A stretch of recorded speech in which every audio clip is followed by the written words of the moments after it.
Hello everyone, in this video I'm going to show you on how you can set up email and text alerts for your Santander application. So to receive alerts via email or SMS text, you will first need to activate the service.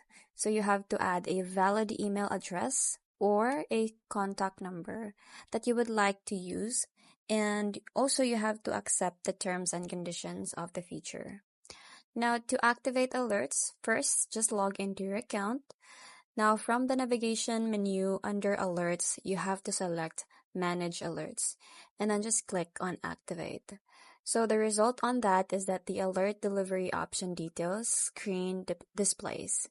So you have to select a valid email address from the drop-down menu and select a valid cell phone from the drop-down menu as well. And then just click on Continue. And here's an important note: an activation code will be sent to your phone number and it will have your records. So you just have to confirm alerts delivery options and enter the activation code. Now you have to read and accept the digital banking agreement and then select I have read and accept the alerts, service terms and conditions. And just continue by clicking on Continue. And the results on that is that the following message displays: you have successfully activated the alert service with the information shown above.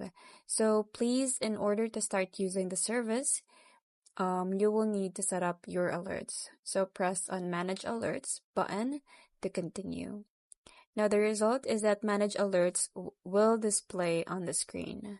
So you will now be able to manage and customize your online banking email and text alerts to your liking at any time.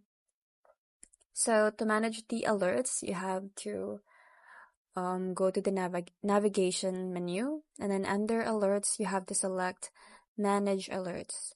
So you just have to select the account to view or modify alert settings and click Go.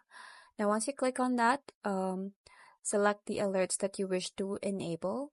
And then under the details, you have to enter the value amount if applicable. Now, under the delivery method, you have to select applicable email address or cell phone number, and then tap on Continue. Now you can review alert details and click Continue. The result is that the following message displays confirmation your deposit alerts were updated successfully. So that's pretty much it. I hope you find this video helpful. Thank you for watching, and I'll see you in my next one. Bye!